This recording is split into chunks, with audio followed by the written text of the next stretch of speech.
ಗೋದಾಮಿನ ಹೊರಗೆ ಗದ್ದಲ ತಾರಕಕ್ಕೇರಿತ್ತು. ಹೊಗೆ ಇನ್ನೂ ಆಕಾಶದತ್ತ ಏರುತ್ತಲೇ ಇತ್ತು. ನೆಲದ ಮೇಲೆ ಅಚೇತನದಂತೆಯೇ ಬಿದ್ದಿದ್ದ ವೃಷಭ್ನನ್ನು ಇಬ್ಬರು ಸಹೋದ್ಯೋಗಿಗಳು ಉಪಚರಿಸುತ್ತಿದ್ದರು. ಅವನ ಮುಖದ ಮೇಲೆ ಅಂಟಿಕೊಂಡಿದ್ದ ಧೂಳನ್ನು ತೊಳೆಯಲು ನೀರು ಎರಚಿದರು. ಇನ್ನೊಬ್ಬ ತಕ್ಷಣ ಫಸ್ಟ್ ಏಡ್ ಕಿಟ್ ತೆರೆದ. ಭುಜದ ಭಾಗದಲ್ಲಿ ಯೂನಿಫಾರ್ಮ್ ಹರಿದಿತ್ತು. ಒಳಗಿನಿಂದ ಕೆಂಪು ರಕ್ತ ಚಿಮ್ಮುತ್ತಿತ್ತು. ಗಾಯ ಆಳವಾಗಿಲ್ಲ, ಆದರೆ ತುಂಬ ಏಟು ಬಿದ್ದಿದೆ ಅನ್ನಿಸ್ತಿದೆ ಎಂದು ಹೇಳುತ್ತಾ ಗಾಯದ ಸುತ್ತ ಶುದ್ಧಪಡಿಸಿ ಗಟ್ಟಿಯಾಗಿ ಬ್ಯಾಂಡೇಜ್ ಕಟ್ಟಿದರು. ಅವನು ಕಣ್ಣು ತೆರೆದು ಮುಚ್ಚುತ್ತಿದ್ದ. ಉಸಿರು ಭಾರವಾಗಿತ್ತು. ವೃಷಭ್, ಕೇಳಿಸ್ತಾ ಇದೆಯಾ ಎಂದು ಒಬ್ಬ ಸಹೋದ್ಯೋಗಿ ಅವನ ಕೈ ಹಿಡಿದು ಕೇಳಿದ. ಅವನು ತುಸು ತಲೆ ಆಡಿಸಿದ. ನೋವಿನಿಂದ ಅವನ ಭುಜ ನಡುಗಿತು. ಅವರು ಅವನಿಗೆ ಆಕ್ಸಿಜನ್ ಮಾಸ್ಕ್ ಹಾಕಿದರು. ಹೊಗೆ ಒಳಗೆ ಹೋಗಿರುವ ಅನುಮಾನದಿಂದ ಉಸಿರಾಟ ಸರಿಯಾಗಿದೆ ಎಂದು ಪರೀಕ್ಷಿಸಿದರು. ಮತ್ತೊಬ್ಬನು ತಕ್ಷಣ ಆಂಬ್ಯುಲೆನ್ಸ್ಗೆ ಸಂದೇಶ ಕಳುಹಿಸಿದ್ದ. ಕೆಲವೇ ನಿಮಿಷಗಳಲ್ಲಿ ಆಂಬ್ಯುಲೆನ್ಸ್ ಸೈರನ್ ಮೊಳಗಿಸುತ್ತಾ ಬಂದು ನಿಂತಿತು. ಪ್ಯಾರಾಮೆಡಿಕ್ಸ್ ಇಳಿದು ತಕ್ಷಣ ಅವನ ನಾಡಿ ರಕ್ತದ ಒತ್ತಡ ಪರಿಶೀಲಿಸಿದರು. BP ಸ್ವಲ್ಪ ಕಡಿಮೆ ಇದೆ, ಶಾಕ್ ಆಗಬಾರ್ದು, ಸ್ಟ್ರೆಚರ್ಗೆ ಹಾಕಿ ಎಂದು ಹೇಳಿದರು. ವೃಷಭ್ನನ್ನು ಜಾಗರೂಕತೆಯಿಂದ ಸ್ಟ್ರೆಚರ್ ಮೇಲೆ ಎತ್ತಿ ಮಲಗಿಸಿದರು. ಅವನ ಭುಜವನ್ನು ಸ್ಥಿರವಾಗಿಡಲು ಸ್ಪ್ಲಿಂಟ್ ಹಾಕಿದರು. ಕೈ ಚಲಿಸದಂತೆ ಬೆಲ್ಟ್ಗಳನ್ನು ಬಿಗಿಸಿದರು. ಆಂಬ್ಯುಲೆನ್ಸ್ ಒಳಗೆ ಇಡುತ್ತಿದ್ದಾಗ ಅವನ ಕಣ್ಣುಗಳು ಅರೆ ಮುಚ್ಚಿದ್ದವು. ದಿಶಾ ಎಂದು ನಿಧಾನವಾಗಿ ಉಸಿರಿದ. ಪ್ಯಾರಾಮೆಡಿಕ್ ಒಬ್ಬ ಇಂಜೆಕ್ಷನ್ ನೀಡಿ ನೋವನ್ನು ಕಡಿಮೆ ಮಾಡಲು ಪ್ರಯತ್ನಿಸಿದ. ಆಕ್ಸಿಜನ್ ಸಿಲಿಂಡರ್ ಸದ್ದು ಮಾಡುತ್ತಿತ್ತು.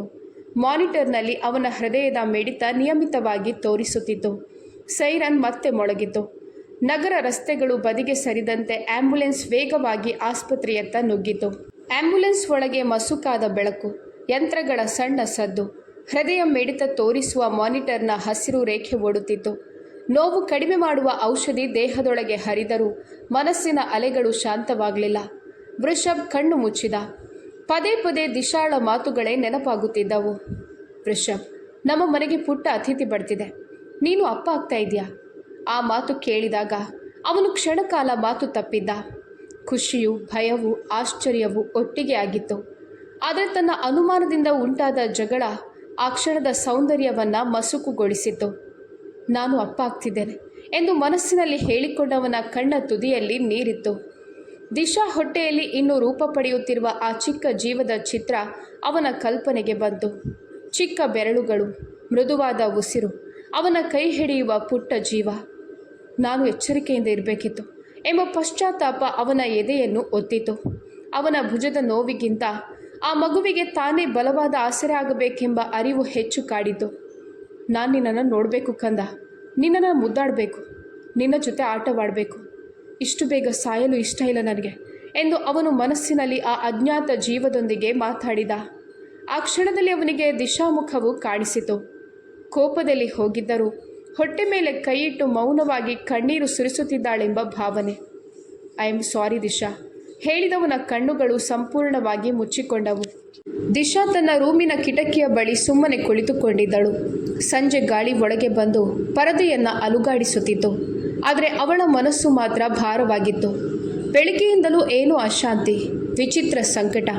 ಯಾವುದು ಸ್ಪಷ್ಟ ಕಾರಣವಿಲ್ಲ, ಆದರೂ ಎದೆಯೊಳಗೆ ಸಣ್ಣ ಕಂಪನ. ಹೊಟ್ಟೆಯ ಮೇಲೆ ಕೈಯಿಟ್ಟು ಮೌನವಾಗಿ ಕುಳಿತಿದ್ದಳು. ಇತ್ತೀಚೆಗೆ ಅವಳ ದೇಹದಲ್ಲೂ ತುಂಬ ಬದಲಾವಣೆಗಳು ಶುರುವಾಗಿದ್ದವು. ಬೇಸರ, ಹಸಿವು, ಕೆಲವೊಮ್ಮೆ ತಲೆಸುತ್ತು. ಆದರೆ ಇವತ್ತಿನ ಭಾವನೆ ಬೇರೆ. ಇದ್ದಕ್ಕಿದ್ದಂತೆ ಅವಳ ಹೃದಯ ವೇಗವಾಗಿ ಮಿಡಿಯತೊಡಗಿತು. ಏನಾಯಿತು ನನಗೆ ಎಂದು ತಂತಾನೆ ಹೇಳಿಕೊಳ್ಳುತ್ತಾ ಹೊಟ್ಟೆ ಸವರಿದಳು.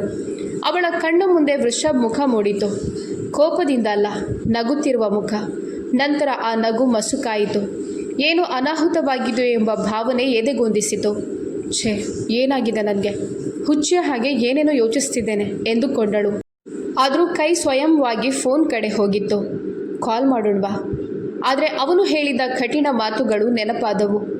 ಇಲ್ಲ, ಅವನಿಂದ ದೂರ ಇರಬೇಕು ಅಂತ ನಿರ್ಧರಿಸಿದ ಮೇಲೆ ಮತ್ತ್ಯಾಕೆ ಅವನತ್ತ ಸೆಳೆಯುತ್ತಿದ್ದ ಮನಸ್ಸು? ಅವನಿಂದ ದೂರವೇ ಇರಬೇಕು ಎಂದು ಮನಸ್ಸನ್ನು ಗಟ್ಟಿ ಮಾಡಿಕೊಂಡು ಫೋನ್ ಮತ್ತೆ ಮುಚ್ಚಿಟ್ಟಳು ದಿಶಾ. ಅದೇ ಕ್ಷಣದಲ್ಲಿ ಹೊಟ್ಟೆಯೊಳಗೆ ಸಣ್ಣದಾಗಿ ಎಳೆಯುವಂತೆ ನೋವು. ಯಾಕೋ ತುಸು ಭಯವಾಯಿತು. ಅವಳು ನಿಧಾನವಾಗಿ ಹಾಸಿಗೆಯ ಮೇಲೆ ಮಲಗಿ ಹೊಟ್ಟೆಯ ಮೇಲೆ ಕೈಯಿಟ್ಟು ಕಣ್ಣು ಮುಚ್ಚಿದಳು. ನಿನ್ನ ಅಪ್ಪ ಹುಷಾರಾಗಿದ್ದಾರಲ್ವ ಬೇಬಿ ಎನ್ನುತ್ತಾ ತನ್ನೊಳಗಿನ ಆ ಚಿಕ್ಕ ಜೀವದೊಂದಿಗೆ ಮಾತಾಡುತ್ತಲೇ ನಿಟ್ಟುಸಿರು ಬಿಟ್ಟಳು ದಿಶಾ. ಅವಳ ಕಣ್ಣುಗಳಿಂದ ಕಣ್ಣೀರು ಜಾರಿತು. ವೃಷಭ್ನನ್ನು ಎಷ್ಟು ಕೋಪದಿಂದ ಬಿಟ್ಟುಕೊಟ್ಟಿದ್ದರೂ ಅವನಿಲ್ಲದೆ ದಿನ ಕಳೆಯುವುದು ಕಷ್ಟವಾಗುತ್ತಿದೆ. ಮನಸ್ಸಿನ ಒಳಗುಳಿಯಲ್ಲಿ ಏನೋ ಎಚ್ಚರಿಕೆಯ ಗಂಟೆ ಮೊಳಗಿದಂತೆ ಅನಿಸಿತು. ದೂರದಲ್ಲಿ ಏನೋ ನಡೆಯುತ್ತಿದೆ. ತನ್ನ ಜೀವನದ ಒಂದು ಭಾಗ ನೋವಿನಲ್ಲಿ ಇದೆ ಎಂಬ ವಿಚಿತ್ರ ಅನುಭವ. ಅವಳು ತಕ್ಷಣ ದೇವರ ಕೋಣೆಗೆ ಹೋಗಿ ದೀಪ ಹಚ್ಚಿದಳು.